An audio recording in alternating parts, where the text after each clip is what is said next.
Bueno, buenos días a todos.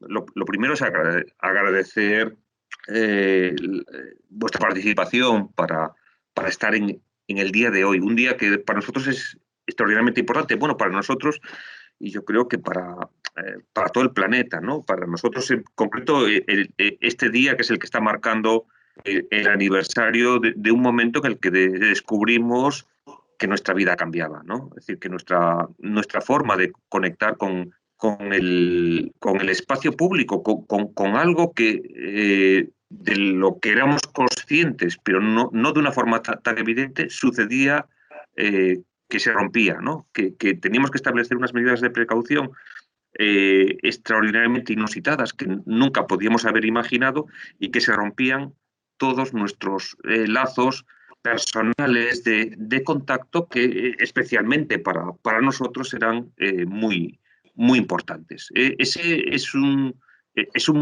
momento dramático de conciencia de unas situaciones que no podíamos llegar a imaginar y que simplemente en este momento, pasado un año, que nos parecía una locura llegar a una opción tan dilatada de tiempo transcurrido, pues estamos viendo por fin una situación de que las cosas ya tienen un final, ¿no?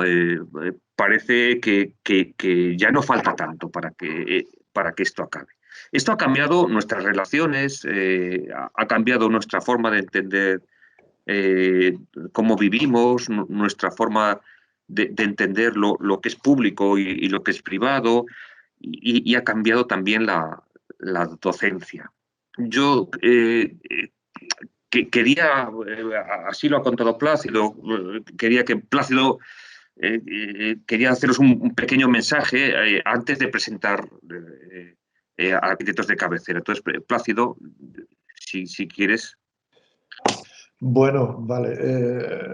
Sí, ya lo estás diciendo. Efectivamente, podríamos decir muchísimas cosas un día como hoy, ¿no? Hablar de lo importante el importante papel que ha tenido la ciencia y la tecnología para salir de esta situación, del importantísimo papel que ha tenido la casa humana, la vivienda, que por mucho tiempo y aún ahora se ha demostrado ser el dispositivo más eficaz para mantenernos vivos. Y también podríamos hablar mucho de lo curioso que ha resultado que esos espacios que antes eran los espacios que nos gustaban y nos siguen gustando, donde convivíamos y tal, hoy pueden convertirse en espacios de peligro que hay que aprender a gestionar con mucha precaución y con unos protocolos que se escriben en los diarios oficiales.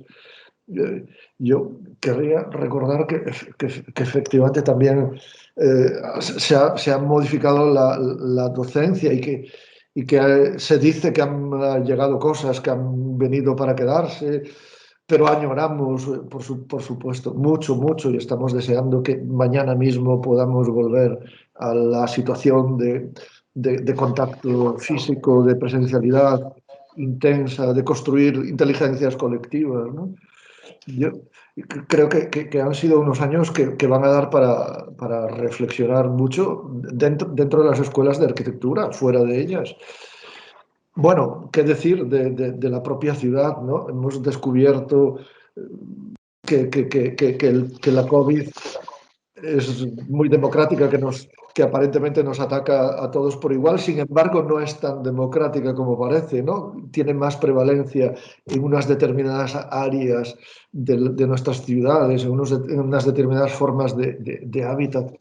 Es una oportunidad para tomar las riendas de nuestras profesiones y reivindicar la construcción de tantos derechos como arquitectos de cabecera viene haciendo. Por eso nos gusta que estéis aquí, ¿no? Bueno, no tengo mucho más que decir que agradeceros a todos y a todas vuestra, vuestra compañía en este momento en el que hoy, exactamente ahora mismo, a las 12:10 de la mañana, hace un año, nos sucedió un acto aparentemente tan normal como es cerrar una cerradura de una puerta de una escuela de arquitectura, se convirtió en un lanzarnos al abismo, ¿no? Y aún no saber muy bien dónde está el fondo de este abismo. Gracias, compañeros y compañeras, por estar aquí. Yo quería narrar cómo en medio de la situación que hemos vivido hubo un momento de conexión con arquitectos de cabecera. Evidentemente nosotros mirábamos con atención lo que estabais realizando, estabais observados evidentemente por nosotros y por muchos, supongo que seríais conscientes de que se prestaba especial atención a todo aquello que realizabais, y en un determinado momento conectasteis con nosotros para comentarnos y para lo que estabais haciendo, ¿no? Que estabais cartografiando lo que estaba sucediendo en ese momento, ¿no? Esa situación en la cual de repente yo creo que también para nosotros, para la escuela, que estábamos pensando en hacer cosas, fue muy importante porque nos permitió activar nuestras acciones que se hicieron desde la escuela, que por supuesto intentaban no pisar todo aquello que vosotros habíais realizado y que lo estabais realizando correctamente, que en el caso de nuestra escuela se convirtió en una plataforma que se llamaba la Clínica de las Casas, ¿no? Ese momento en el que empezamos a sentirnos cómplices con vosotros, porque realmente veíamos que se estaba produciendo una reflexión sobre lo que estaba sucediendo y que la estabais protagonizando vosotros y que la estabais compartiendo, para nosotros fue muy importante, y por eso el hecho de que hoy estéis aquí yo creo que es muy significativo, especialmente para nosotros. Tengo que agradecer públicamente el hecho de que estéis aquí. Es decir,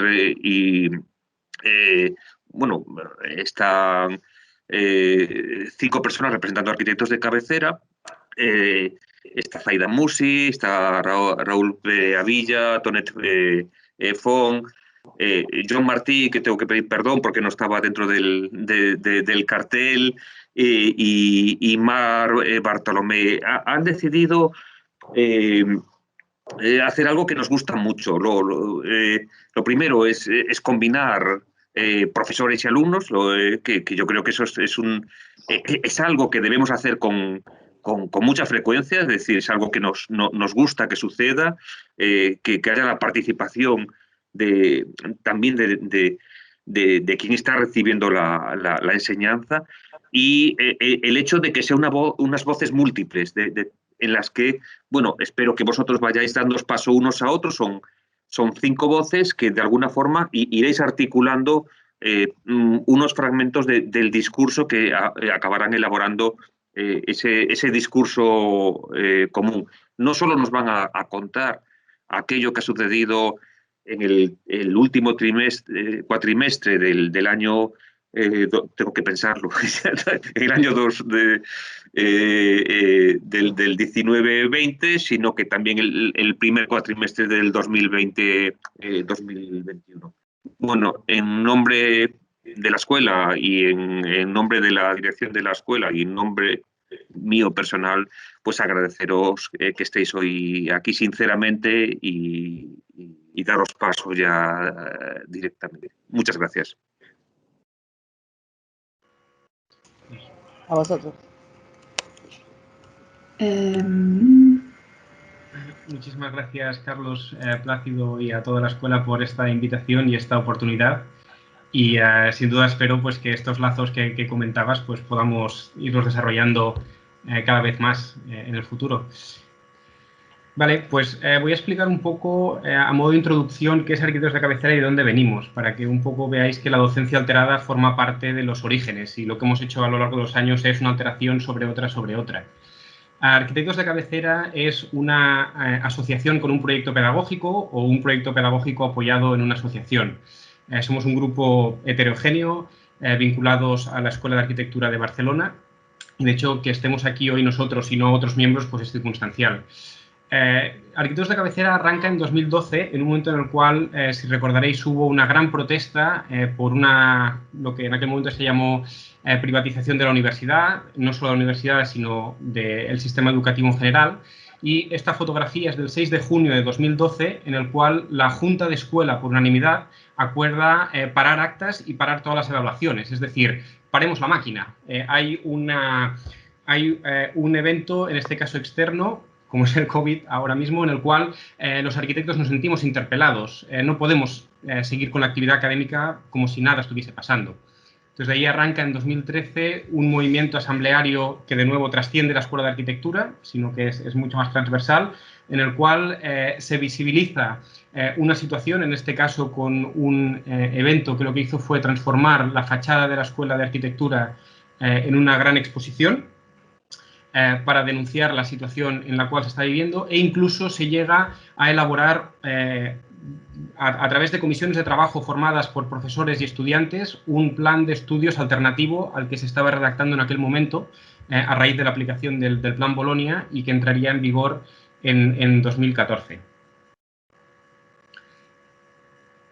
Entonces, lo que se propone aquel primer año, estamos en 2013, es una docencia alterada. Es que durante 2 semanas se paren los cursos académicos y cada estudio, tanto de la CHAP de Barcelona como de la CHAP con V del Vallès, proponga otra forma de hacer arquitectura.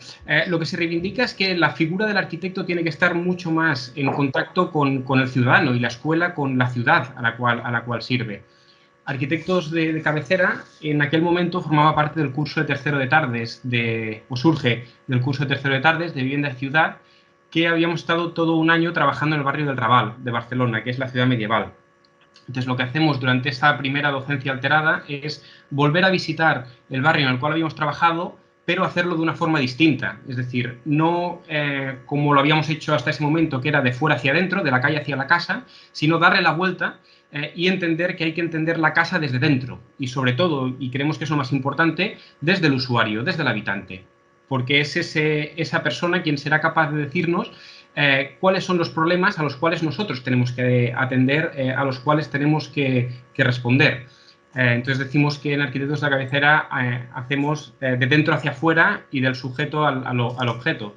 De alguna forma trascender este eslogan de Barcelona Ponte Guapa, que durante los años 90 lo que había hecho es embellecer la ciudad.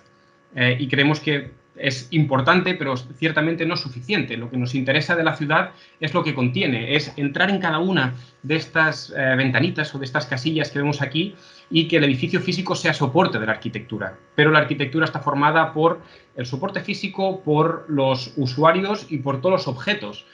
Y utilizamos las técnicas de la disciplina del arquitecto. Es decir, en este caso el dibujo, por ejemplo, no solo transmite el alzado como lo entenderíamos de forma clásica, construido, sino el alzado habitado, donde hay una serie de capas que se le han ido añadiendo y que realmente conforman esta complejidad del habitar.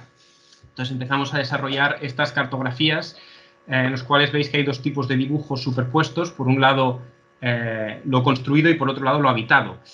Y entendiendo, como decía antes, que la ciudad va de dentro a fuera, es decir, lo doméstico y la calle están totalmente interrelacionados. Uno no puede entenderlos como 2 esferas separadas o incluso como 2 disciplinas separadas. Una cosa es la arquitectura y la otra es el urbanismo, todo lo contrario. Por lo tanto, esta es una fotografía un poco más adelante, en 2016.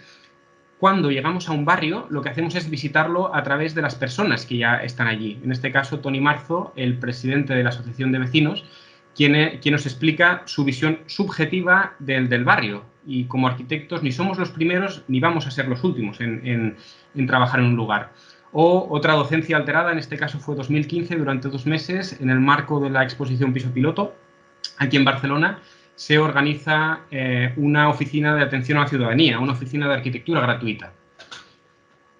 Ahora vuelvo a 2013, esas 2 semanas de docencia alterada originales culminan en ese evento que quiere llevar la Escuela de Arquitectura de forma mucho más directa a la calle, y lo que se hace es una exposición en la urna del MACBA, que genera ciertas dudas su montaje, y lo que hacemos es retroproyectar por un lado, en el fondo veis pequeños cortos de entrevistas a esos usuarios, y en la gran mesa son los proyectos que realizamos los estudiantes, mostrándolos a los usuarios a los cuales habíamos entrevistado en aquella imagen que veíamos antes y explicarles por qué y cómo hemos respondido a sus demandas. en un acto que tiene lugar en una plaza y no dentro de la universidad, de alguna forma criticando esta desconexión que hay de la escuela hacia la universidad. Es decir, ¿qué aportamos más allá de profesionales muy bien formados como universidad, ¿no?, a la sociedad? Nos vamos a 2019, este ya es el año pasado, pero es antes del COVID, donde hubo lo que fue la sentencia del procés aquí en Cataluña y volvió a haber un momento de parón universitario que trascendió la Escuela de Arquitectura.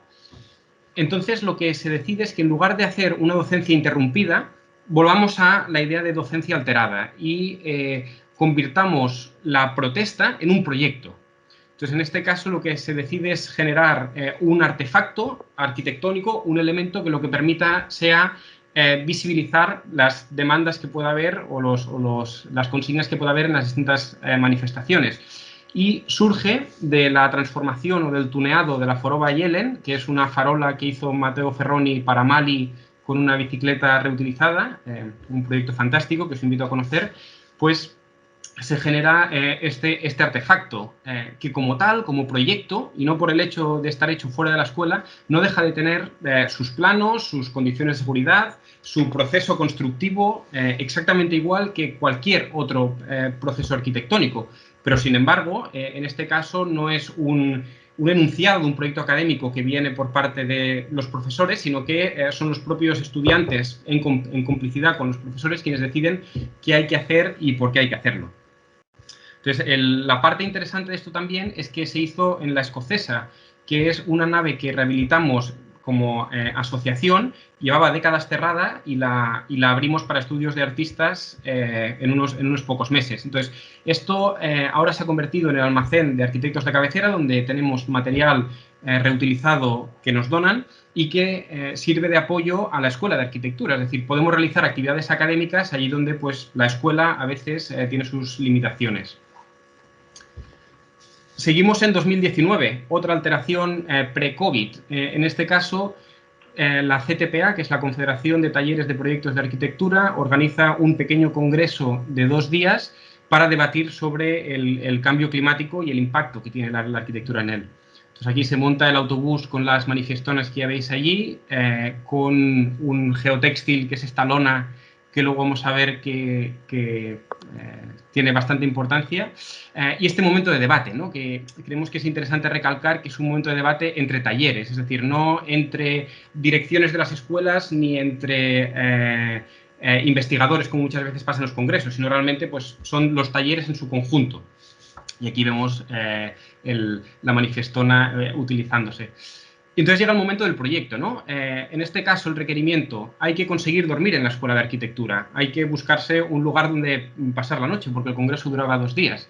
Entonces, después de este primer prototipo hamaca, lo que se hace es, se utilizan las mesas de la Escuela de Arquitectura sin los tableros, se genera esta estructura que veis aquí, y con los geotextiles que eran reciclados y que estaban en La Escocesa, se generan estas hamacas en las cuales pues, se consigue que 3 personas duerman en la misma sección, ¿no? Y no deja de ser una intervención efímera, en este caso, para esos 2 días. Entonces, en este momento de mitad del curso 2019-2020, pues llega el COVID y llega el confinamiento. Bien, siguiendo en cómo nos adecuamos, ¿no? Cómo adecuamos toda actividad, los días... Ay, perdón, Mar, ¿puedes pasar? Sí. Habíamos estado trabajando en la primera parte del primer cuatrimestre del 2019, trabajamos, además del trabajo en Reus, este encuentro entre escuelas de arquitectura, en el distrito de San Martín, de la manera que ha explicado Raúl, ¿no? Llegamos llegamos al 21 de enero, al final de este primer curso, donde se expone, aquí vemos, ¿no?, las manifestonas convertidas en este soporte para los proyectos, o nuevamente exponer los proyectos de arquitectura en un espacio barrial, en el barrio que nos había dado acogida, ¿no?, que es el barrio donde está La Escocesa, pero en este caso es en Can Ricard, que es una fábrica donde también hay mucha actividad social, ciudadana y política. Vemos también el elemento que había diseñado Joan para pasear y para explicar por el barrio, y vemos la explicación de este final de curso, que unas semanas después empezaría ya el segundo curso, que se trataba de reforzar el proyecto empezado en la primera parte en el barrio, y a la vez también aparecía una posibilidad de hacer una propuesta de un uso en el parking de la Escuela de Arquitectura de Barcelona, que es un resabio que ha quedado ahí un poco momificado, ¿no? Un poco absurdo. Una escuela de casi 4.000, 5.000 personas tiene un parking para 20 privilegiados, y este chico no, que creemos que no tiene demasiado sentido. Pasa, por favor.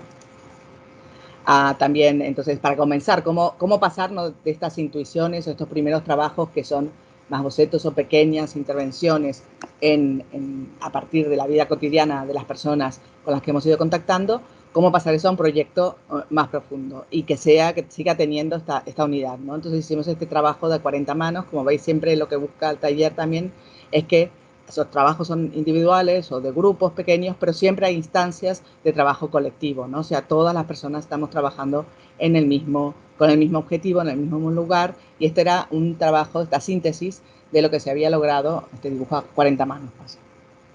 Vemos imágenes de la escuela, 10 de marzo, nadie es capaz de vislumbrar lo que se viene encima. Pasa, por favor.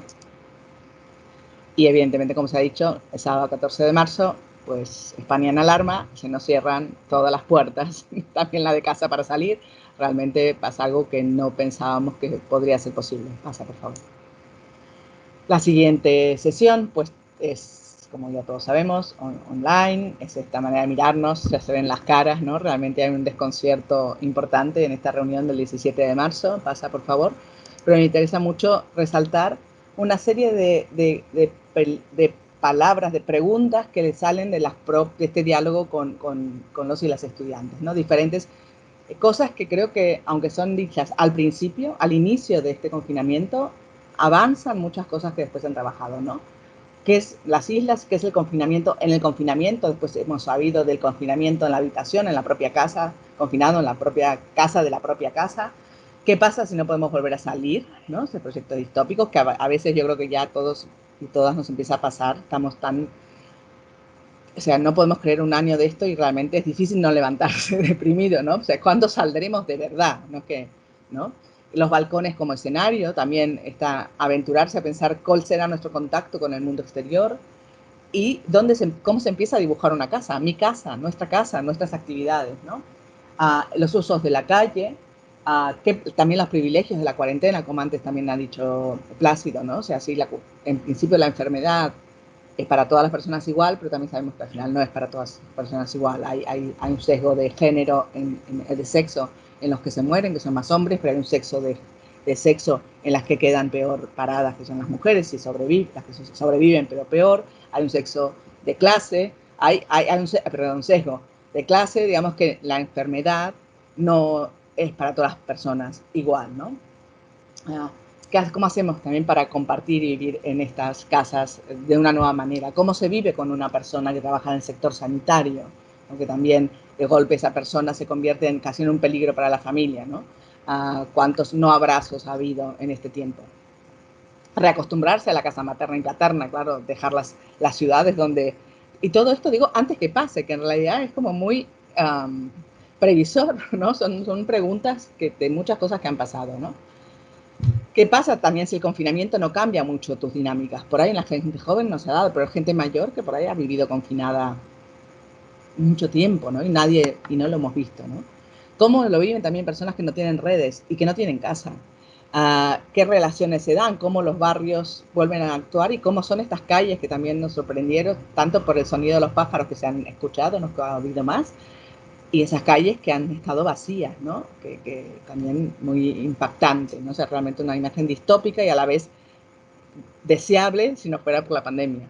La frustración de tener cerca a seres queridos y no poder verlos, o tenerlos muy lejos y no poder verlos. Pasa, por favor. Entonces, unas primeras acciones que hicimos dentro de todas esas preguntas que fueron guiando el inicio del trabajo de los y las estudiantes, es llamar a este call for cartography, decir, bueno, abramos al mundo, también como otras veces ha hecho Arquitectos de Cabecera, y qué está pasando en otros lugares del mundo. Y entonces fuimos recibiendo, algunas cuestiones, algunas como más de acción, estas son de gente que algunas, yo no conozco, por ahí alguien se conoce, pero porque Toma Mate supongo será argentina, uruguaya o paraguaya, y está trabajando, ¿no? Y como la mesa se convierte en el centro, que también fue algo que también en alguno de las estudiantes nuestras también salió, ¿no? Cómo la habitación es el centro, cómo viven los animales domésticos, pasa por favor, digamos, cómo aparecen, o la importancia del tomar el sol, del salir, ¿no? O sea, cómo hemos visto que la vivienda sin balcones, la vivienda sin unas ventanas generosas, pues nos la tenemos que plantear muchísimo, ¿no? O sea, que sea el baño, el sitio donde entra el sol en tu casa, algo no hemos estado haciendo muy bien. Pasa, por favor. Y esto también dio lugar a colaboraciones universitarias con la Universidad Javeriana de Bogotá, con quien ya hemos colaborado. Digamos, el Arquitectos de Cabecera tiene una gran relación con ellos a partir de Carlos Hernández, del profesor Carlos Hernández, y me parecía como esta palabra también nos hace, como nos sentimos también hoy, ¿no? Ese tachón, ¿no? Sobre el espacio, que hablaba un poco también sobre la reflexión del privilegio. Pasa, por favor. O, bueno, estas viviendas, que es una vivienda flexible, ¿no? También está otra colaboración a través de redes, una colega, Isbeth Mendoza, que es profesora en Mérida, en la Universidad Marista de Mérida, en México, que se unió de alguna vez con sus estudiantes a esta primera parte de 1000 casas en tu casa, que fue como este call for cartography, ¿no? Donde aquí vemos también cómo sus estudiantes contaron cómo estaban viviendo. Y hasta aquí como este inicio y esta apertura también del proyecto, siempre a la colaboración, y ahora un poco cómo han sido esta idea de las 1000 casas en tu casa. Ya no tenemos la ciudad, tenemos muchas casas en una. Entonces, yo como estudiante os explicaré un poco cómo acabó derivando esa llamada a las cartografías, esa avalancha realmente que tuvimos tanto desde nuestra universidad como desde 2 universidades más, como gente que no está en la universidad. Y todo eso se acabó como condensando en esta página web, que es la página web 1000 casas en tu casa, que es un poco, surge del documento 40 manos, ¿no? Que os explico antes, Zaida, que suele ser una mecánica que se utiliza mucho en el taller para plasmar conjuntamente las ideas, ¿no? Y después de todo esto que habíamos recogido, pensamos que sería una buena manera de inmortalizarlo, ¿no? Y dejarlo en la web para que todo el mundo pudiera observarlo. Entonces, la web se divide en 3 partes, en 3 pestañas. Una que sería la ciudad en casa, las casas en casa y de la casa a la ciudad, que serían un poco los 3 grupos que al final, de manera autónoma, ¿no? Acabaron surgiendo. Unos que es de una manera mucho más introspectiva, se empezaban a plantear cómo podía ser la casa, qué fallos tenía, qué cosas le faltaban. Otros, qué teníamos en la casa, qué podíamos hacer en la casa ahora, que antes podíamos hacer en la ciudad. Y el último de la casa a la ciudad, que sería como romper un poco, ¿no? La barrera física que teníamos y mediante las herramientas que tuviéramos, ya fueran las ventanas o demás, intentar conectar con el exterior. Entonces, ahora os voy a explicar un poco de algunos proyectos de cada categoría. Por favor, Mar, pasa. Empezamos de la casa a la ciudad. Este fue un proyecto, bueno, de la casa a la ciudad sería el primer grupo. El proyecto se llamaba Bonfinament, de Pere y Mireia, y eran un grupo de estudiantes, de 6 estudiantes, que se confinaron en el barrio gótico de Barcelona y realizaron una serie de dinámicas que transformaron totalmente la casa. Se la imaginaron desde que pudiera ser un espacio natural a un rocódromo, a un karaoke o incluso la cocina, ¿no? como elemento central en el que se organizaban todo tipo de actividades, y grabaron una miniserie por capítulos en el que iban explicando cada una de las situaciones. Pasa, por favor. Otro de la ciudad en casa sería el proyecto de Joan Carazo. Joan era un chico que se estaba preparando para una maratón después del confinamiento y claro, no podía ver truncado su entrenamiento por el confinamiento porque después no hubiera tenido la resistencia suficiente. Entonces se planteó cómo podía seguir entrenando en su casa. Entonces planteó 3 circuitos, uno outdoor, uno indoor y uno por series en su casa y cómo podía seguir convalidando, ¿no?, el hecho de estar en casa cerrado, pero a la vez entrenar para esa futura maratón. Pasa, por favor. Después viene la categoría de las casas en casa. Las personas llaman, esta es la categoría más como de analizar la casa en sí. Tuvimos en el curso alumnos que estuvieron confinados por COVID.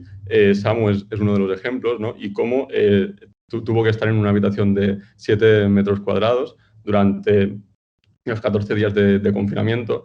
Entonces, él analizó el espacio de la habitación como el espacio más íntimo que encontramos en una ciudad, ¿no? A diferentes escalas. Realmente él se dio cuenta de que tenemos la casa, tenemos la ciudad, pero después está la habitación, ¿no? Allí donde te sientes protegido. Y si esa habitación sirve para los usos que realmente tiene que servir, si la legislación está adecuada a los metros, que ya podemos detectar todos después de haber vivido un confinamiento que seguramente no, o incluso todos los tipos de situaciones que tiene que conseguir albergar un espacio como una habitación.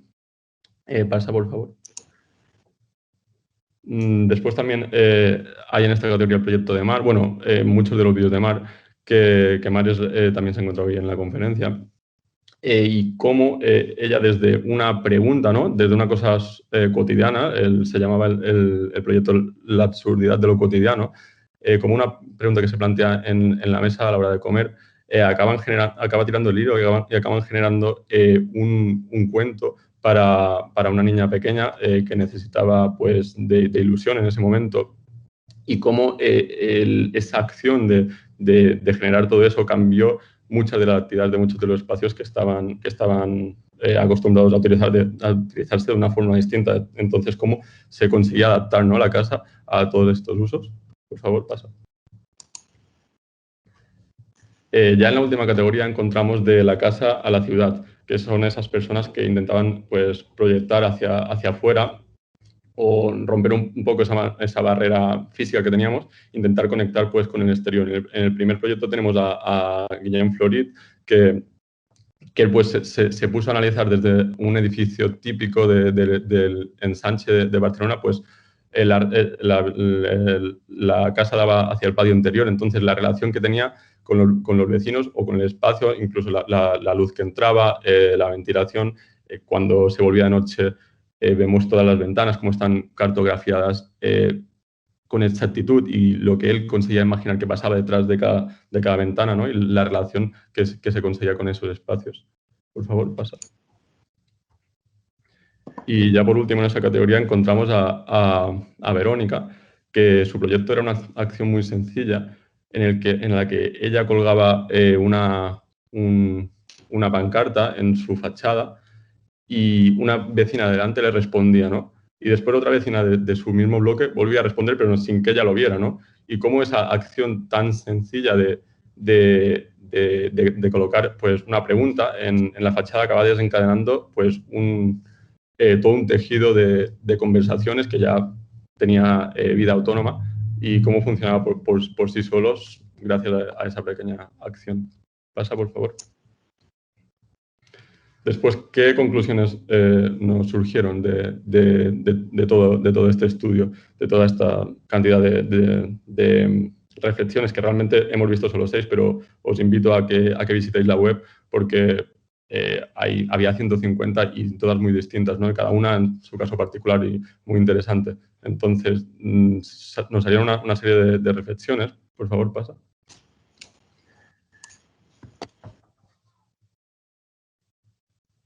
Pasa, Mar, por favor. Vale. Una menos. Vale. Que una muy evidente es que un tipo de ciudad conllevaba un tipo de vivienda y también un tipo de vivienda, un tipo de ciudad, ¿no? Estos son 3 barrios distintos, de distinta densidad, de distinto tejido. Vemos un barrio Ciudad Jardín, después vemos un barrio del Hospital de Llobregat, un polígono de viviendas, o el barrio de Gracia, ya más en la ciudad de Barcelona. Y estoy seguro que cada uno de nosotros, solo con ver esta planta, bueno, esta ortofoto, imaginamos casas muy distintas e incluso habitantes muy distintos, ¿no? Seguro que todos estamos de acuerdo en que el de Llobregat, el de la Ciudad Jardín, tendrán un jardín pues maravilloso y seguramente vivieron un confinamiento con espacio exterior confortable, pero en cambio el de Gracia tiene un tejido urbano, social mucho más rico, no tiene que coger el coche para ir a comprar y seguramente se crean unas relaciones entre sus vecinos pues mucho más enriquecedoras, ¿no? Y también vemos arriba pues el cartel de una de las asociaciones de apoyo mutuo, ¿no? Que salieron durante el confinamiento y es un ejemplo claro de cómo esas asociaciones surgieron más en barrios pues más densos, con un tejido social más rico y con unos espacios urbanos de mucha más calidad y no tanto en ciudades poco densas. Entonces, como arquitectos tenemos que ser conscientes de que realmente todo va ligado desde la vivienda al espacio público, ¿no? Y que una cosa no es independiente de la otra y que a la hora de proyectar tenemos que tener en cuenta ambas cosas. Siguiente. También, hablando de espacios exteriores, a todos echamos en falta, o la mayoría echamos en falta un espacio exterior pues más grande, ¿no? Ya fuera un balcón, ya fuera una terraza, y es algo que el código técnico, por ejemplo, no contempla y que la normativa seguramente debería contemplar. Ya no sea solo de las habitaciones o de los espacios de sala de estar, de los baños que sí que contempla el código técnico, muchas veces incluso en las habitaciones pues no de manera muy correcta, como ya hemos visto anteriormente, incluso puede llegar a segregar en según qué situaciones, pero de los espacios exteriores no dice nada. De hecho, es un espacio en el que muchas veces se especula, ¿no? Para construir más vivienda interior y eso desfavorece cuantitativamente la calidad del habitante, de la vivienda. Entonces, debería ser un espacio que, bueno, sí, está bien. Siguiendo en ese tema, vemos en esta diapositiva cómo en Barcelona, entre la parte rica y la parte pobre, hay una media una diferencia media de 87 metros cuadrados. Eso viene ligado también con la calidad de vida del habitante en concreto. Está clarísimo que no vivió igual el confinamiento alguien de la parte alta que alguien de la parte baja. Siguiente. Y esto se liga también con la esperanza de vida, ¿no? La esperanza de vida de diferentes barrios de Barcelona se puede llegar a distanciar hasta en 5 años. Y no solo por la vivienda, pero está claro que es uno de los lugares donde pasamos más tiempo en nuestras vidas, que la calidad del aire que respiramos influye, que la calidad del confort influye, o incluso que, al final, que la calidad del espacio en el que habitamos acaba teniendo peso en nuestras vidas. Entonces, tenemos que ser conscientes como arquitectos de que tenemos que tener en cuenta el ciudadano que va a habitar la vivienda y no solo el espacio físico en sí.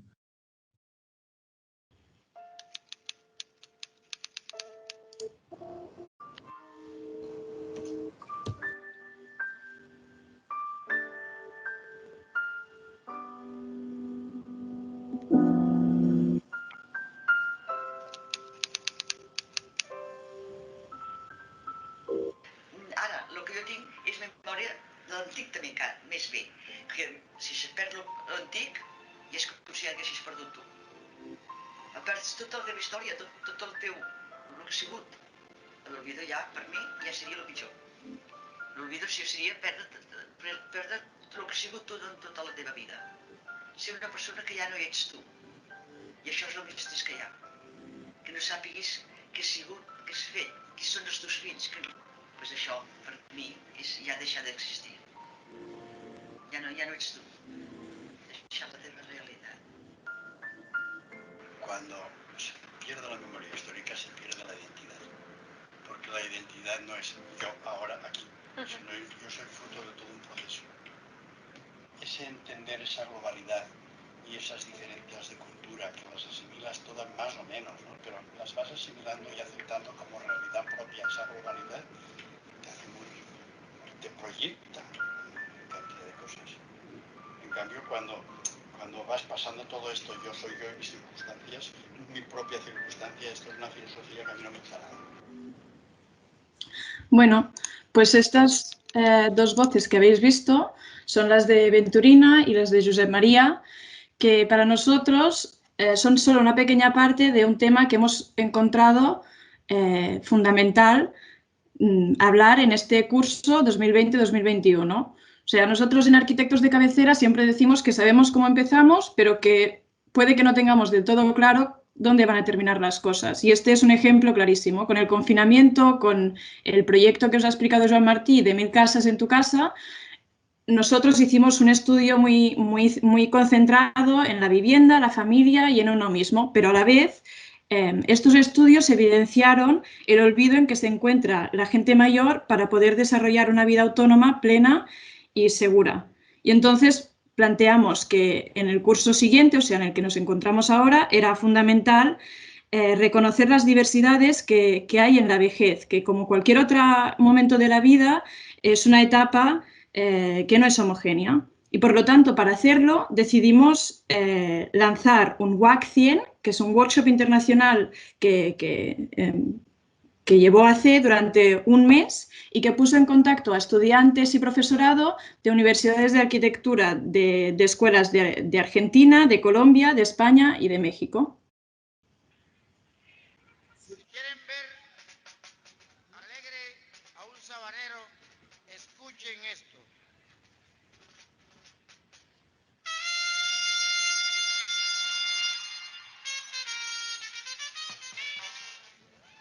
Planeta Rica Córdoba fue fundada por colonos y campesinos que llegaron atraídos por la riqueza de sus tierras, tanto en fauna como en flora. Es una región con una gran diversidad cultural y el resultado de una mezcla de migrantes de distintos lugares del país y del exterior, especialmente de origen sirio y libanés, lo que sin duda se refleja en el carácter recio de sus habitantes. Planeta Rica es un municipio ganadero de Colombia y el casco urbano tiene un área de 3.5 kilómetros cuadrados y su topografía es predominantemente plana. La temperatura media anual es de 30 grados centígrados y no hay ningún sistema de transporte masivo. Tener un sistema de aire acondicionado es poco común y muchas personas aún utilizan agua de pozo. En este lugar es evidente el realismo mágico, se presentan fuertes relaciones y construcciones sociales que son heredadas a través del tiempo y las generaciones.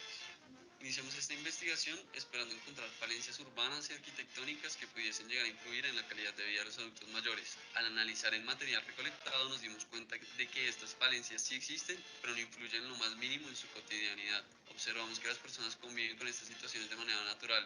Las limitantes físicas, como las escaleras o las vías en mal estado, no representan desafíos para la movilidad del adulto mayor de Planeta Rica, pues su condición activa y vivaz es el resultado de una comunidad cuyas actividades no permiten un envejecimiento convencional. Estos dos vídeos que acabáis de ver forman parte de un documental de 8 capítulos que es aquello con lo que acabamos el workshop, el WAC Vivir a 100, como el workshop que hemos hecho este curso y que para nosotros como método docente es muy importante porque nos sitúa el programa, el mapa mental del proyecto que vamos a poder desarrollar luego. La diferencia en este curso fue que en lugar de hacerlo en verano, en un barrio en concreto y también contando con estudiantes de otras escuelas, lo hicimos en septiembre, pero sumando varias escuelas que estáis viendo en pantalla, 2 escuelas argentinas, Córdoba La Plata, una escuela colombiana, la Javeriana, la CHAP por parte de España y en México Tec Monterrey. Como os decía, con esto creamos un documental que nos permite prestar mucha mayor atención a la gente mayor para poder desarrollar una vida autónoma, plena y segura, ¿no? Pero cambiando esta vez el lugar por unos cómplices, una gente mayor que las estudiantes van a ir buscando y que nos van a explicar desde una reflexión, como siempre en Arquitectos de Cabecera, que va desde la vivienda al edificio, a la calle, al barrio, a la ciudad, porque creemos que en definitiva pues vivienda, ¿no? Nos permite que esta diversidad intuida o anunciada de la gente mayor no solo digamos, la reconozcamos y la aprendamos, ¿no? Sino que nos demos cuenta, ¿no? Hasta qué punto la gente mayor construye ciudad y reclama ciudad para sus actividades, ¿no? Y en base a estas reflexiones, como nos lanzamos a hacer los proyectos que os explicaremos ahora, que han formado parte del anterior semestre.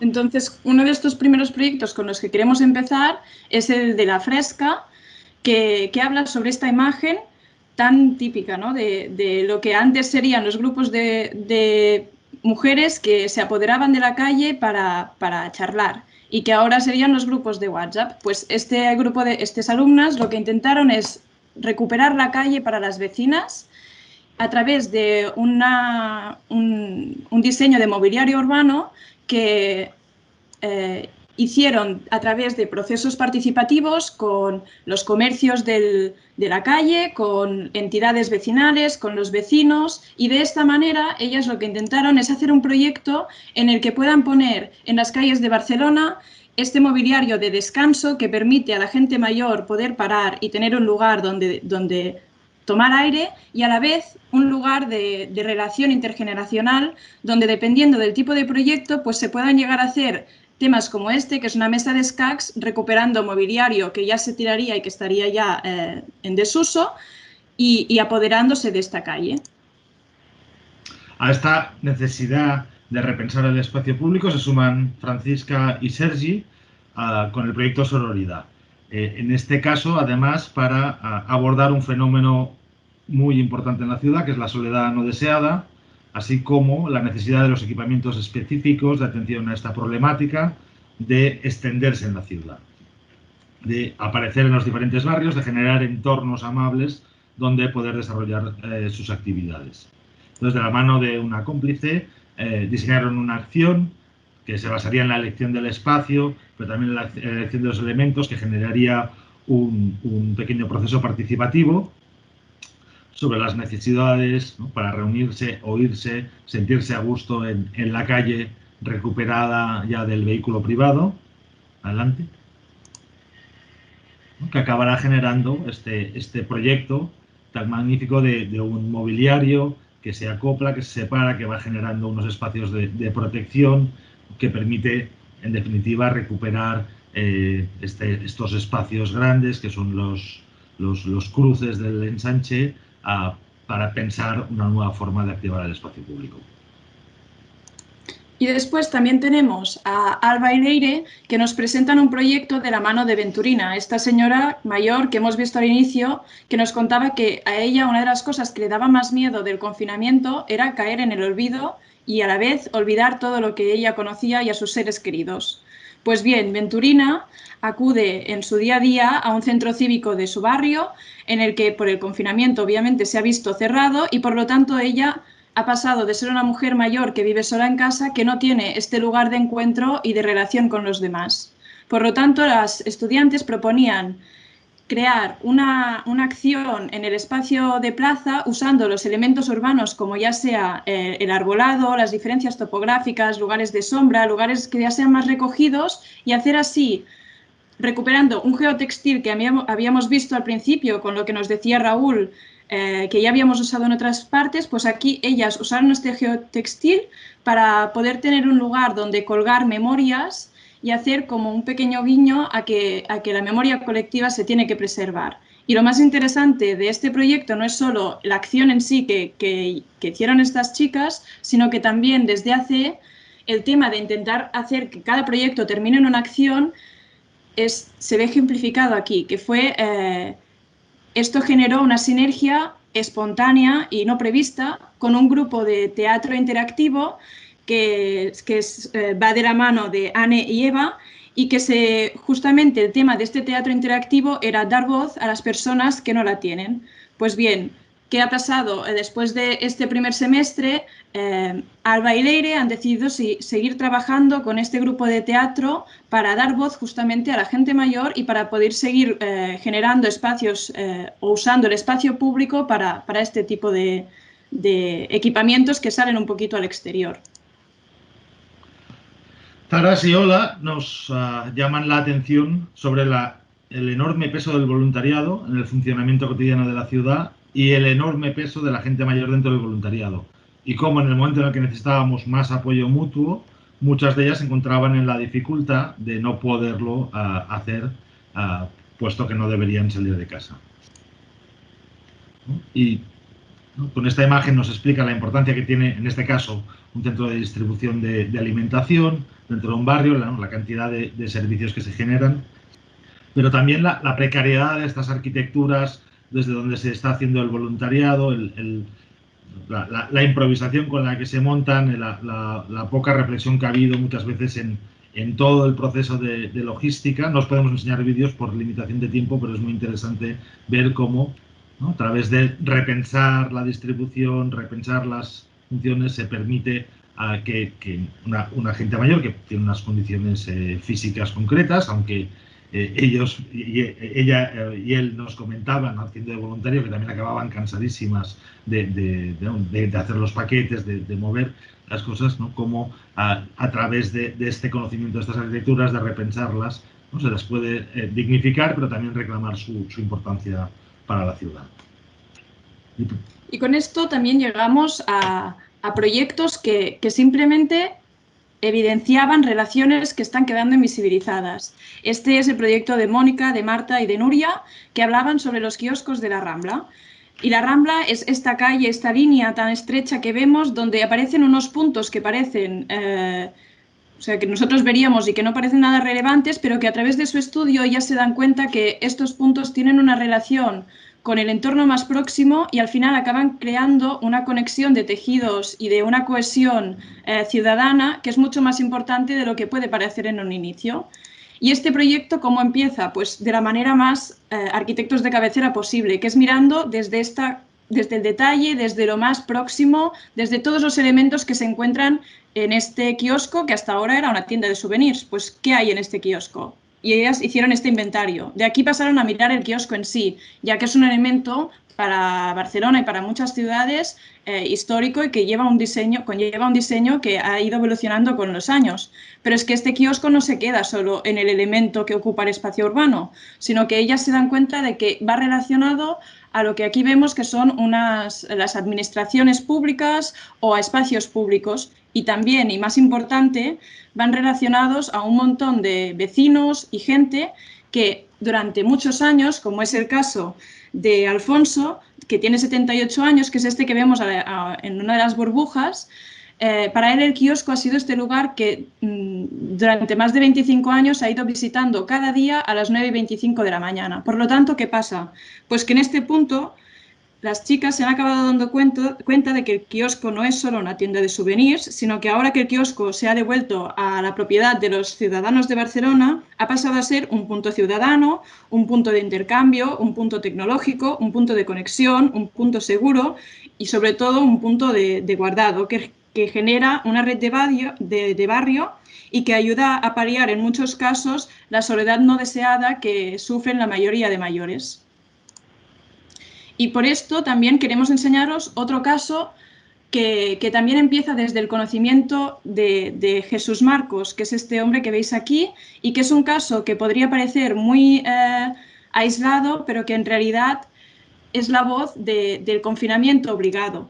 Jesús, este es su piso y bueno, este proyecto lo llevó a cabo Carlos Aguilar, uno de los estudiantes, que al principio quería ayudarle con su vivienda, pero él se dio cuenta que, dado las características de Jesús, esta vivienda no se limitaba solo a lo que es su casa, sino que se extrapolaba también a lo que es las escaleras que tiene que bajar cada día para pasar por este vestíbulo, una puerta de casa que cuenta una historia y llegar finalmente a la calle, donde Jesús pasa el 90% de su tiempo y además esto es importante ya que él durante más de 30 años ha estado viviendo en la calle y solo en los últimos 12 ha conseguido, gracias a una fundación, poder encontrar un lugar una casa donde vivir, pero que realmente él no usa tanto. Entonces, ¿qué pasó? Pues que si Carlos dedujo que puede que ayudarle en la vivienda no sea tan importante como ayudarle a él y por consecuente a tantas otras personas que han quedado confinadas de manera obligatoria a poder tener este acceso por un ascensor y plantearle un proyecto casi ejecutivo de cuánto costaría colocar este ascensor en su casa y todo un proceso para visibilizar el problema que muchos mayores sufren en la ciudad de Barcelona, que es que no pueden salir de su casa. Y acabamos presentándoos a Madalena. Digo acabamos y podríamos empezar porque con Madalena hemos aprendido muchísimas cosas. Madalena es la abuela de una de las dos estudiantes que veis, de Ainhoa en este caso. Y Ainhoa y Alba nos explican, ¿no?, la condición compleja, ¿no?, de la mujer mayor que vive sola.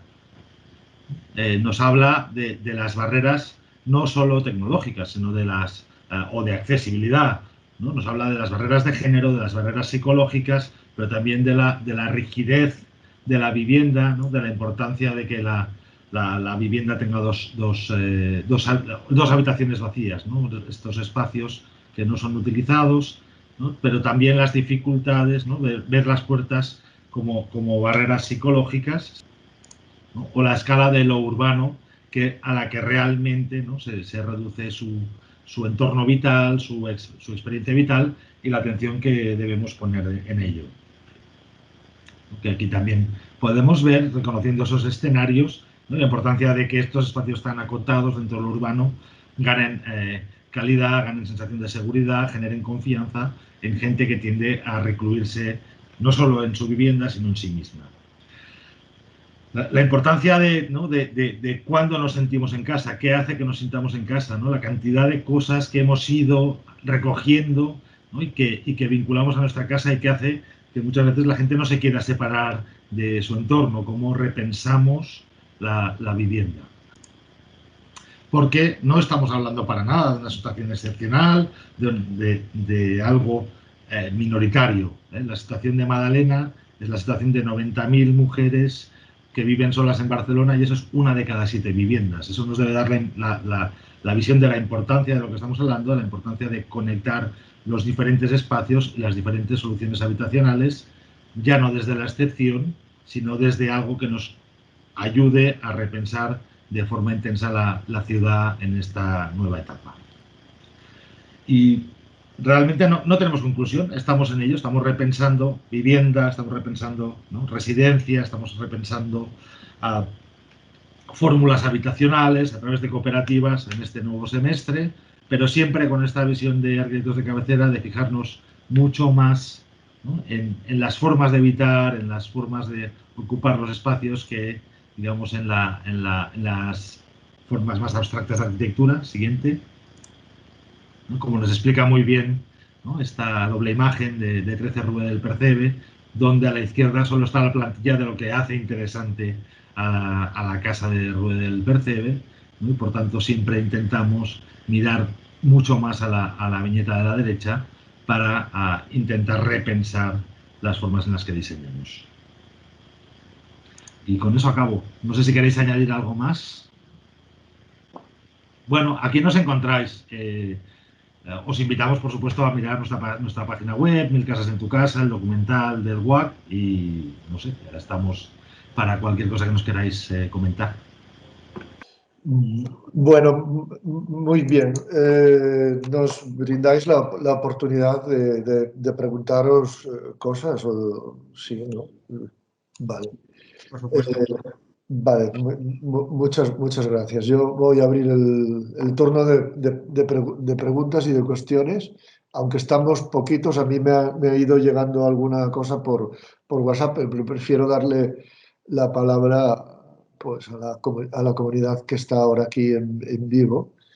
Así que, venga, la casa de Capçalera es vuestra casa. Venga, preguntas. Id por ahí. Yo tengo unas cuantas, pero no tienen preferencia en este caso.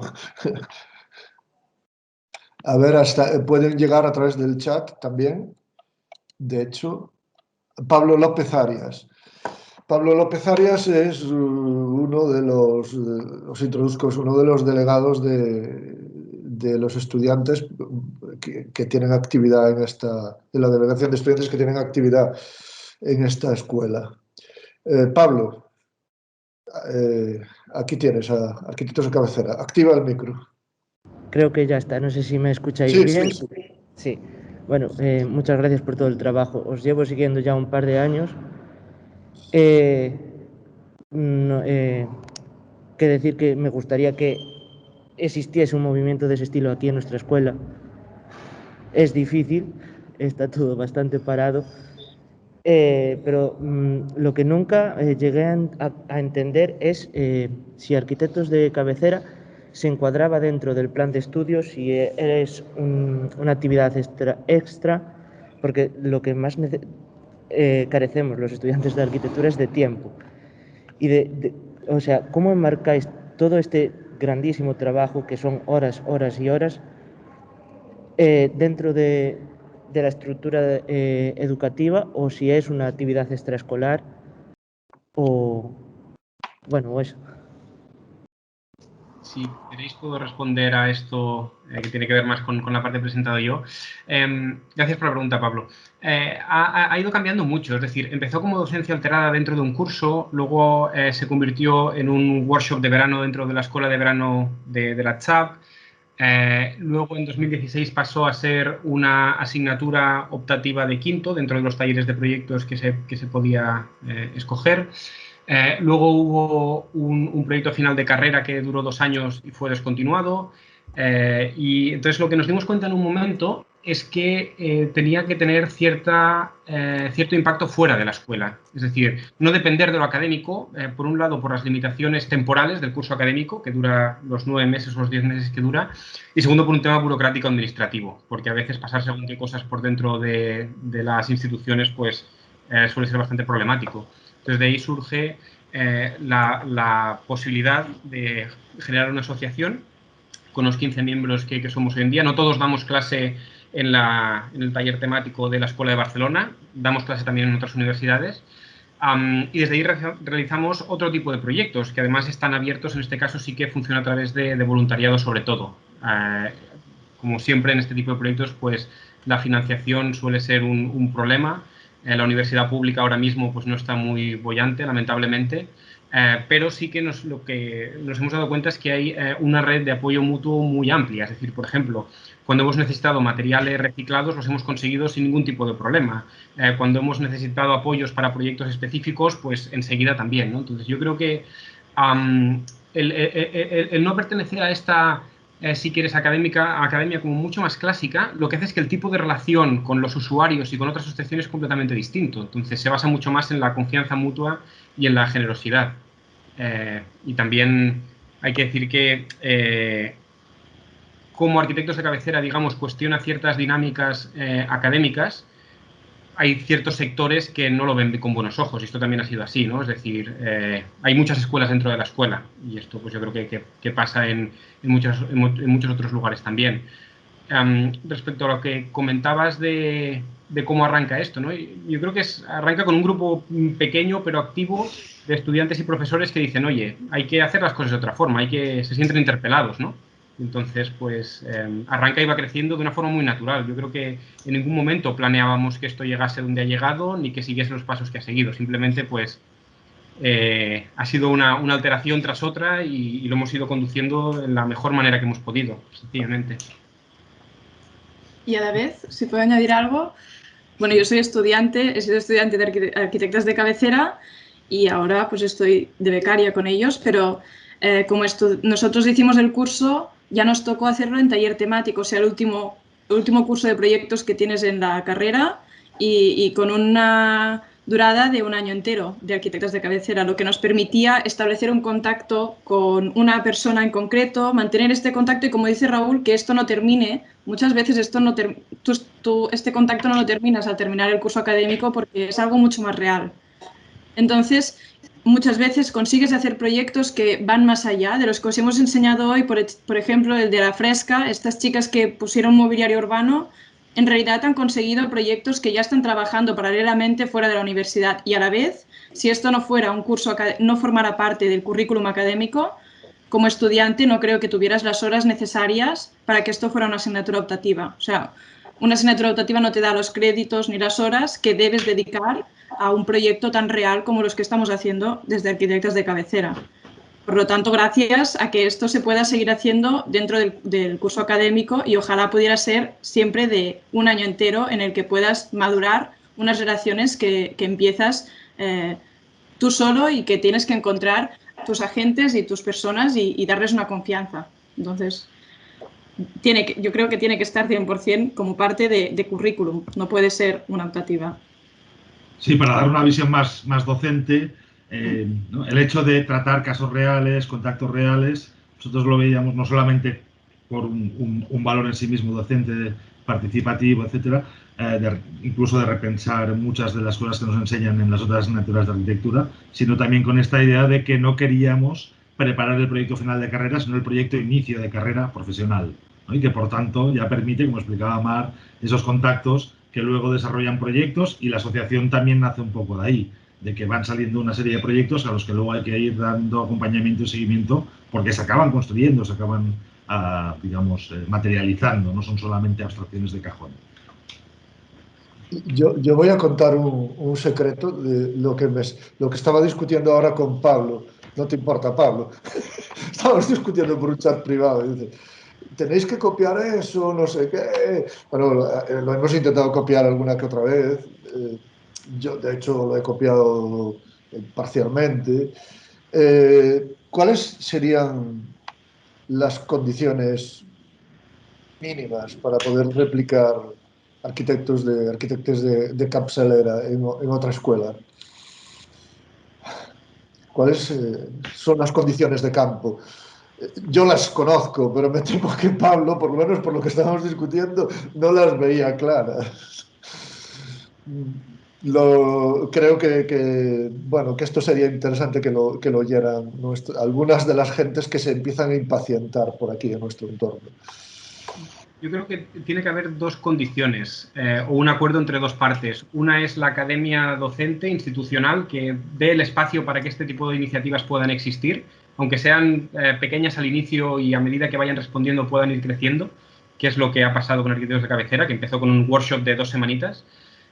Y el otro es que haya la demanda por parte del cuerpo de estudiantes, de decir, oye, no, en ningún caso, y esto es muy importante, no se rechaza el conocimiento de otras asignaturas ni la aproximación tradicional, si queremos, más convencional de arquitectos, simplemente se añade una capa más. Y entonces yo creo que, Plácido, nosotros seríamos como muy felices que hubiese arquitectos de cabecera en todas las escuelas del mundo, o sea, eso sería fantástico. Pero lo que creo que sí que es importante es que, a diferencia, digamos, de copiar el modelo, como ha pasado en Barcelona, que se ha copiado el modelo Barcelona y demás, lo interesante es que es una metodología abierta y adaptable y que se basa siempre en que todo el conocimiento que se genera pues, se hace público, se genera en redes y se colabora. O sea, en este sentido, en A Coruña tenéis bien cerca la Fundación RIA, por ejemplo, que han sido cómplices nuestros, hemos trabajado con ellos. Manuel Rodríguez, que es el coordinador, justamente hizo su proyecto final de carrera en Galicia y fue su proyecto de inicio de carrera profesional. O sea, yo creo que se trata de encontrar o de conectar con las personas que tienen unas inquietudes parecidas y luego pues es echar energías. Esto es indudable, ¿no? Porque los ingredientes no siempre están al alcance de la mano, pero siempre se pueden conseguir. ¿Qué, Pablo? Silencio, ¿no? Bueno, me han confirmado muchas cosas de las que ya te he comentado a ti. Bien, ¿alguna cuestión más entre las personas que estáis ahí oyendo? Si no, mientras tanto sigo yo, pero no quiero ser protagonista de la conversación. Yo os podría preguntar si pensáis que arquitectos de cabecera, una dinámica como la vuestra, podría existir en el mundo profesional, ¿no? O sea, una vez que la gente sale, podría esto haber teniendo en cuenta que la arquitectura es un derecho de las personas, vamos a suponer que lo tenemos claro todas y todos, ¿no? Arquitectos de cabecera como entidad profesional o podría subsistir, porque ahora es una práctica docente alternativa o como quiera llamarse, podría sobrevivir, podría ofrecerse. ¿Estimáis que eso podría ser posible y en su caso podría haber alguna colisión con el mundo profesional, digamos, estándar? No sé si os lo habéis planteado. Sí, tipo estructura como de arquitectos de oficio, ¿no? Tampoco quiero monopolizar yo la respuesta, así que, por favor. No, lo que pasa es que Raúl es nuestro especialista teórico, él está haciendo una tesis muy en profundidad sobre este tema y es el que más lo ha pensado, así que por favor, Raúl, no nos prives de eso, por favor. Bueno, desde mi punto de vista, hay 3 tipos de encargos que hacemos los arquitectos y no hay más, que son el público, el privado y el comunitario. Entonces, toda la arquitectura que nos enseñan en la escuela, en su inmensa mayoría, son públicos o privados, y la tarea del arquitecto profesional fuera de la escuela también va dirigida público, concursos, etcétera, o privado quien te encarga algo. Todo esto es público o es privado, ¿no? Entonces, lo que ponemos sobre la mesa es que hay una tercera forma de hacer arquitectura, y es la comunitaria. Entonces, evidentemente, aquí llegamos a que nos falta de formación académica herramientas de ciencias sociales, es decir, pertenecemos a un encaje politécnico, sabemos mucho sobre los edificios, pero muy poco sobre las personas que lo habitan. No tenemos departamento de sociología, ni de economía, ni de política, ni de psicología, ni de antropología, ni de geografía. En cambio, sabemos perfectamente, ¿no?, qué diámetro tiene que tener el bajante pluvial de no sé qué. Que no digo que no sea importante, pero que a veces creo que nos centramos demasiado en ciertos aspectos de nuestra disciplina que limitan otras aproximaciones. Entonces, yo creo que sí, sin duda el arquitecto de cabecera tiene que existir. Es decir, no podemos ser o no podemos quedarnos contentos siendo arquitectos que hacen grandes proyectos y que son vistos por la sociedad como desapegados, como muchas veces ególatras y como autorreferenciales. Es decir, quien dictamina lo que es buena arquitectura son los propios arquitectos. Eso es un error absoluto. Entonces, el hecho de que los usuarios vengan a las sesiones críticas y a las sesiones evaluativas de la academia, es decir, el mismo proyecto tiene que ser válido dentro de la disciplina, y tenemos que hablar de materialidad, de luz, de atmósfera, de todos estos términos arquitectónicos que tanto nos interesan, pero el usuario también tiene que verlo como válido. Y seguramente el mismo proyecto se explicará con palabras distintas, pero no será un proyecto distinto. Simplemente responderá o se evaluará si es un buen o no buen proyecto de arquitectura según distintos requerimientos. Entonces yo creo que sí, que si volvemos de nuevo a las ciudades están formadas en su inmensa mayoría por viviendas, no tiene sentido que como arquitectos únicamente nos centremos en expandir aquello urbano y en construir de nuevo y en demoler. Lo que hay que hacer es entender la ciudad existente, tanto desde la estructura urbana, morfológica, como desde la estructura social, y van de la mano.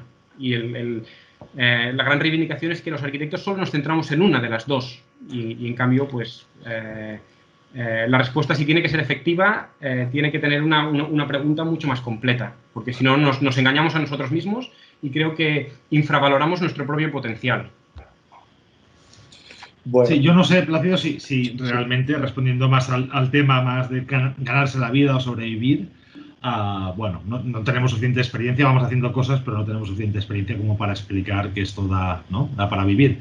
En todo caso, ¿no?, como dos preocupaciones: hasta qué punto este tipo de arquitectura que explicaba Raúl, esta forma de hacer arquitectura, no nos convierte en máquinas de repetición a los arquitectos, ¿no?, en los cuales hay una serie de clientes que encargan repetitivamente lo mismo y no nos permite ir más allá en la reflexión.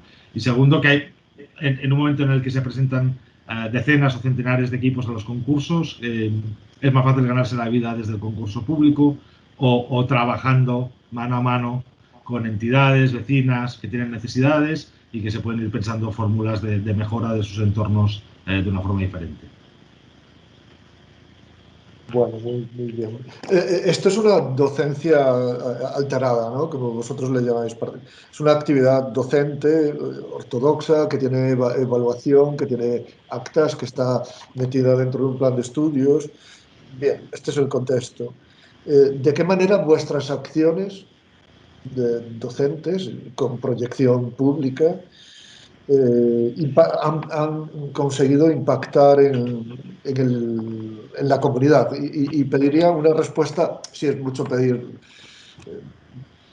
desagregada. Por un lado, me gustaría saber si habéis medido el impacto sobre el estudiantado, es decir, el estudiantado, cuántas ganas tiene de hacer, de ir con vosotros a vuestra cátedra, a vuestros talleres o lo que sea, y en qué medida luego, cuando sale de la escuela, continúa haciendo estas prácticas.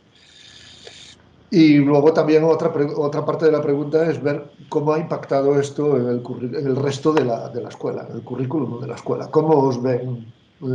¿Habéis contaminado el resto de la escuela o el resto de la escuela os está contaminando a vosotros? Bueno, sé que he metido varias preguntas en una. Bueno, esa, la primera, el impacto sobre el estudiantado. ¿Gustáis mucho? ¿Se llevan vuestro equipaje al salir? Bueno, sobre el impacto sobre el estudiantado, puedo responder yo, que soy estudiante. Bueno, de hecho, Joan, los tres sois estudiantes. Bueno, lo que me ha tenido esa suerte he sido yo. Pero ¿no? Raúl es de la primera jornada y vosotros de la penúltima ya. Todos arquitectos, y creo que eso es muy bueno, ¿no? Es decir, poder explicar las cosas con la gente que han sido alumnas de los cursos y ir sumando ese esfuerzo, creo que vale mucho la pena. A partir de aquí, Joan, perdona.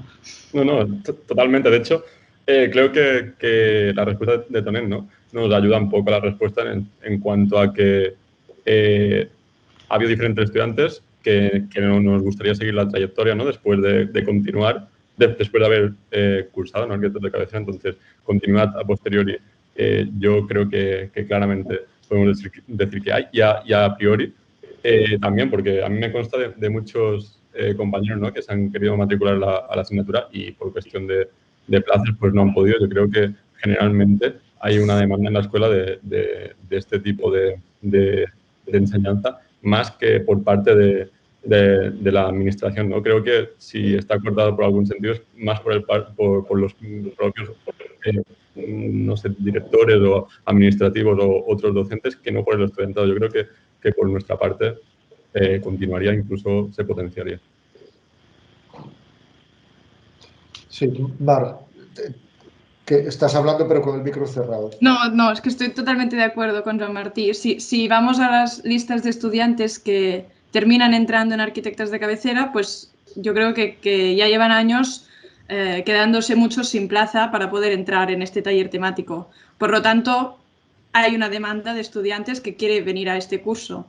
De los que seguimos en el curso, en realidad, en la ETSAP, cómo funciona es que puedes hacer el primer semestre de una asignatura y si quieres cambiarte en el segundo, puedes cambiarte. Y por lo general, lo que sucede en la mayoría de casos de arquitectas de cabecera es que los alumnos cursan el año entero con arquitectas de cabecera, por lo que también es algo que no solo atrae antes de conocerlo, sino que una vez conocida la metodología, engancha y quieres seguir con ella. Y después, si se puede seguir profesionalmente, yo creo que también hay casos en los que se ha seguido, ¿no? Había, no sé si creo que eso, corregirme Tonet y Raúl si me equivoco, pero creo que Oasi Urbà salió de un proyecto de unas estudiantes que empezaron como una oficina de atención a la ciudadanía, que además, como decía Tonet o Raúl, que se ha juntado con otras disciplinas y que se ha juntado, no solo son arquitectos, han abierto una oficina que para poder funcionar tiene arquitectos, tiene abogados, tiene, creo que sociólogos. Se han juntado varias disciplinas que realmente hacen que la manera de funcionar de arquitectos de cabecera sea posible en el mundo real, que está bien relacionado con lo que decías antes. Puede que no funcionemos como para ganar concursos públicos porque no van destinados a este tipo de arquitectos, no es este el ideal. Si el éxito se cuenta con concursos ganados, pues bueno, pues entonces arquitectos de cabecera no funciona. Si el éxito es, sí, pero no es lo que se intenta. Quiero matizar lo que ha dicho Omar, porque ahora nos vamos a poner la medalla. Nos dieron el premio Ciudad de Barcelona, por ejemplo. Y la UIA. Entonces, sí, era la primera vez que no se daba a un edificio nuevo, digamos, entendido como aquí tienes los planos, se construye y se habita, sino al mantenimiento de un edificio. Entonces, gracias a hoy no lo hemos explicado, que es Can 60, pero a otra de las docencias alteradas que derivó de piso piloto, el ayuntamiento compró una nave fábrica en Barcelona, es decir, gracias a, y no solo gracias a, sino que hubo cooperación con otras entidades, se convierte en centro cívico y se catalogan 24 de estos edificios. Y esto sale de una propuesta académica, que era justamente lo que reivindicábamos en 2013. Entonces, seguramente tiene un impacto, pero es un impacto distinto a los rankings universitarios por los cuales ahora pues parece que se prioriza más. Y yo sigo defendiendo que los arquitectos de cabecera son perfectamente capaces de ganar concursos públicos y de hacer encargos privados. Simplemente es que añaden una capa más de complejidad. Yo creo que el gran cambio es cuando nos damos cuenta de que hay equipos de estudiantes que empiezan a formar despachos, ya no como el despacho clásico si queremos, sino como cooperativas. Por ejemplo, está el caso de Oasi Urbà, que hablaba Mar, o ArcBac, que salió de la Escuela del Vallès, que también es una cooperativa de estudiantes. Por ejemplo, ahora el movimiento de cooperativo de vivienda está creciendo. Sí, o la COL, que también han sido estudiantes. O la COL, por ejemplo. La COL, sí. La vivienda cooperativa está creciendo en toda España. La forma de atender a ese usuario, que en el fondo es un cliente colectivo, es un usuario colectivo, es distinto a la administración te da una cuartilla donde te dice quién es el usuario estándar, cuántos metros cuadrados necesita, cuántos baños y cuántas habitaciones, ¿no? Entonces, no es que yo defiendo, no es que es algo que pase solo en la escuela y luego bienvenido al mundo real. Es que la escuela es una herramienta de transformación y es una respuesta a unas situaciones que están pasando en la ciudad. Sí. Bueno, entonces hemos dejado de responder cómo nos ve el resto de la escuela. Efectivamente. Bueno, la escuela, ahora es cuando habría que empezar a hablar de cosas como generalidades, ¿no? El fútbol es así, la escuela es muy grande, hay de todo. Tenemos una mala noticia y es que nos han recortado la mitad del curso, solo nos dejan hacer un semestre. O sea que, en fin, nos ven. Hasta aquí podíamos contar. Bueno, es que para qué vamos a decir más, ¿no? Muy contentos no estamos. Ya. Bueno, no hay que decir más, entonces. Bueno, ¿a dónde vais a ir ahora? Es la otra pregunta que tengo preparada, ¿no? Es decir, ¿hasta cuándo va a seguir actuando Arquitectos de Cabecera? Es decir, o dicho de otra manera, y Tunet no te lo entiende que no es una pregunta que tiene que ver con lo que acabas de decir tú. ¿Cuándo dejará de existir Arquitectos de Cabecera? Es decir, que ese territorio permeable a las actividades activistas de gente como vosotros, que es el área metropolitana de Barcelona, en algún momento se transforma en otra cosa y Arquitectos de Cabecera apaga sus máquinas y se adhiere al mainstream. No sé, ¿cuándo dejaréis de tener trabajo, de tener excusa para seguir trabajando?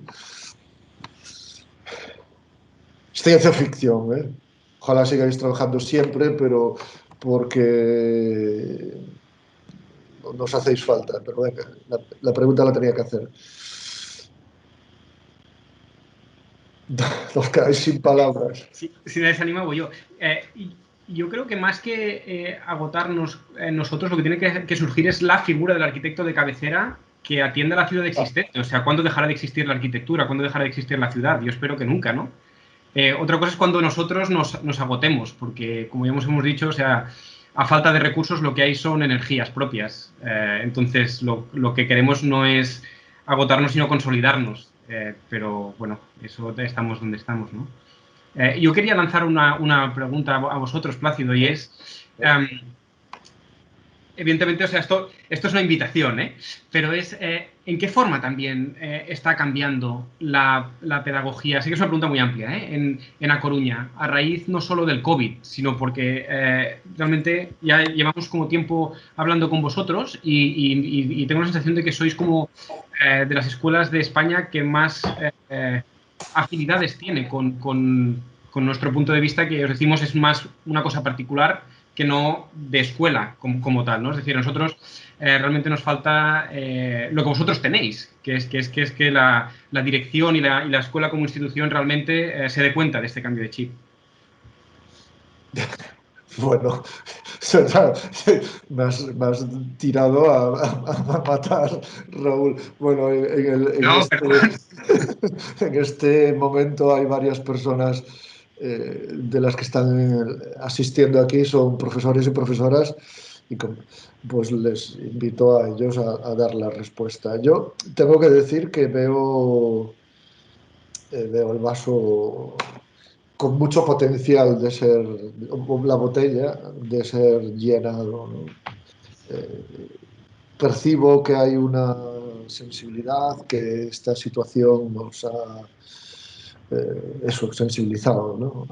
Hemos descubierto que había gente viviendo mal, antes ya de que todos viviéramos mal, que cuando todos volvamos a vivir bien va a seguir habiendo gente que viva mal y probablemente mucha más que antes, y eso no nos deja indiferentes, ¿no? Hemos descubierto que la ciudad mata o facilita cosas o se las facilita solo a unas determinadas personas, pero bueno, la respuesta, aunque ha pasado un año, hemos tenido que invertir mucho tiempo en responder a cuestiones prácticas. Estamos trabajando en ello, estamos sensibles, por eso nos gusta traer a gente de la que podemos aprender, como vosotros. Tengo que decir que al público que nos está oyendo, que vuestra práctica ha sido recientemente galardonada por la UIA, ¿no? Como ejemplo de práctica de alta trascendencia social, ¿no? Junto a otras 5 o 6 prácticas identificadas en todo el mundo, ¿no? Os lo teníais muy callados. Bueno, no sé si respondí. Estamos en ello, estamos en la primera fase, la fase de sensibilización. Aquí hay una persona que es... Mar. Soy yo misma, sí. No, porque me quedo con esto que habías dicho de cuando terminará desapareciendo Arquitectos de Cabecera. A mí me genera como angustia pensar en ello porque como estudiante espero que, viendo cómo van las cosas, yo creo que cada vez se tiene más claro, y espero que el profesorado también lo vea así, que es necesario que la arquitectura no sea únicamente arquitectura y que los arquitectos no se queden solo en ser arquitectos. Y cuando pienso en cuántas asignaturas de mi universidad permiten intentar compaginar la arquitectura con otras líneas, hay muy pocas, aparte de la ingeniería y de todos los temas más que no digo que tengan que desaparecer, pero creo que si Arquitectos de Cabecera como tal hay un día que desaparezca, espero que sea porque en la universidad ha aparecido una manera de enseñar que acoja esta diversidad dentro de la arquitectura y que no sea solo, no estemos generando solo arquitectos e ingenieros y que también estemos generando arquitectos que sepan mirar al tema más social o que sepan entender la sociedad de hoy en día y toda la diversidad que existe. Y esto no nos lo está enseñando nadie, aparte de, bueno, o muy pocas asignaturas hablo de la ETSAP, te lo enseñan. Entonces, si desaparece Arquitectos de Cabecera, realmente no estamos formando arquitectos para hoy en día, estamos formando arquitectos para lo que era la arquitectura antes, de Barcelona ponte guapa. Bueno, pues ahora Barcelona debe ponerse sana desde los edificios y desde la gente y entender que el arquitecto tiene un papel más allá de hacer una casa. Hay que rellenarla y hay que saber por qué las cosas pasan de una manera o de otra. Así que espero que aunque desaparezca Arquitectos de Cabecera, haya alguien que sepa valorar que esto es necesario para los arquitectos que está formando la ETSAP. Bueno, pues no sé, insisto una vez más en pasarle la palabra al público que está por aquí, y si no, pues nada, agradeceros mucho vuestra asistencia, vuestro acompañamiento una vez más. Espero que no sea la última. Sí, me están preguntando aquí, alguien que no se atreve a decirlo de palabra, que cómo se puede hacer para ir a trabajar con Arquitectos de Cabecera. Está diciendo alguien por un chat particular. Bueno, primero se tendrá que presentar, ¿no? Bueno, no está conectado. No, que es broma, que es broma. Sí, que se presente, ¿no? No, que es broma. No, en realidad no estamos trabajando como despacho profesional en concreto, sino que somos una serie de profesionales que juntamos esfuerzos para según qué proyectos. En todo caso, que nos contacte si tiene interés en colaborar. Ahora mismo estamos trabajando en digital, así que se puede sumar cualquier persona del planeta dentro de los horarios que pueda. y no sé, le podemos explicar en qué proyectos andamos ahora. Estamos, por parte de la asociación, sí que desarrollamos proyectos en paralelo que no tienen tanto que ver con la academia, pero que tenemos unos equipos de trabajo, así que aprovechamos para meter la cuña y nos escribís un correo. Y la otra, evidentemente, es que montábamos workshops de verano cada junio-julio aquí en Barcelona, y estos, pues antes del COVID, estaban abiertos a cualquier persona que quisiese sumarse, a la que podamos los retomaremos.